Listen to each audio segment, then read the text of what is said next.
A good Erev Shabbos, Parshas Shemini. It's nice to be talking to everybody, just to share a important message on the Parsha. One of my favorite stories is told about the great Chassam Sofer of the early 19th century Hungary.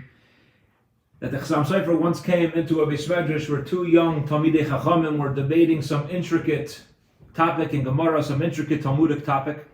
And the Chassam Sofer by then he wasn't young anymore, wasn't that old. I believe he only passed away in his upper 70s. He wasn't that old when he passed away, but he was close to that age, maybe his mid-70s at that time. And he came into the Beis Medrash, and these young Talmidei Chachamim see the great Chassam Sofer walk in. So they asked him his opinion on some matter that they were discussing in the Gemara. So the Chassam Sofer states his opinion, and they quickly tore it to pieces. He attempted to counter their questions once or twice, but these two young whippersnappers were far too much for him. So the Chassam Sofer at that point retorted to them. He says, I know I'm right, even though I can't respond to your questions. And you should know that in Judaism, one older ignoramus is better than two young geniuses. And then, after allowing himself a few minutes to turn the matter over in his mind, he came back to them with irrefutable arguments in his favor. That's how Yiddishkeit is.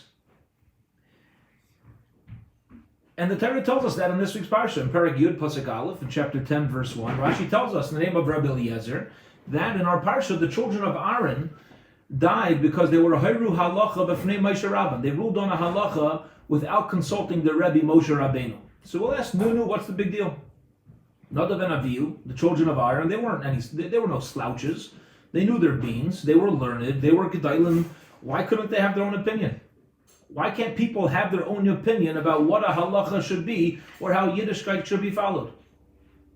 They knew their stuff, and sometimes we feel that by ourselves as well. We're educated. We know our things. What's the difference if there's a gadol that thinks differently? What's the difference if I have a rebbe or a rav that thinks differently? I'm smart also. I can make that decision on my own. But Nadav and Avihu were chayav misa.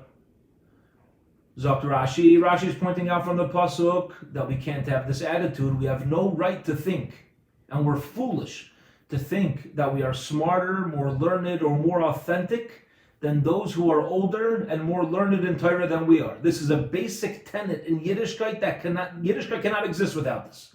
We are nothing, and we have nothing without looking towards our elders and our Abbayim for guidance. And we are fools if we think that we can decide what proper morals should be, and that we are smarter than any of our elders, certainly Torah leaders of our generation.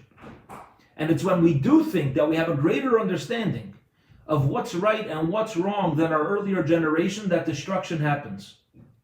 And yes, it takes humility at times. Sometimes some people might say it's seichel, it's common sense. But either way, if we make decisions without following the guidance and understanding of our Gedalim and our older generation, we're fools, and we're not going to end up living the truth. This is such a beautiful thing that we can think about as we learn through this Parsha, and it's particularly in the times that we're in, where nobody really knows what they're talking about. Nobody knows. The CDC is constantly updating their advice, changing this, that. They're downloading newer versions of what everything should be. What's a Torah Jew? How do we view all this, all the changes and all, everything that's going on? Everybody's got their own opinion. Everybody thinks that they're smarter and more learned than everybody else and everything else. But you know what? All that truly matters. All that truly matters for a Torah Jew is what are our Gedalim saying? Because ultimately, no matter what information comes our way, if we're following our Gedalim, we're doing the right thing. So last week we did this. We did one thing. And next week we're going to do something else. But when we come up to Shemayim, when Mashiach comes and we have the greatest clarity that we can possibly have, we have one response. This is what my Rav said. This is what my Rebbe said. This is what the Gedalim were saying. And no matter what, we're ending up doing the right thing. And particularly nowadays, we have this tremendous opportunity. It's not about following the news. It's not about following cable television and what they're all saying. We have to keep our ear open. What are our Gedalim saying? What are our Torah leaders guiding us to do right now with the information that's being put out there? Because when we follow our Gedolim, ultimately, no matter what we end up physically doing, we're doing mitzvahs. We're ending up doing the right thing.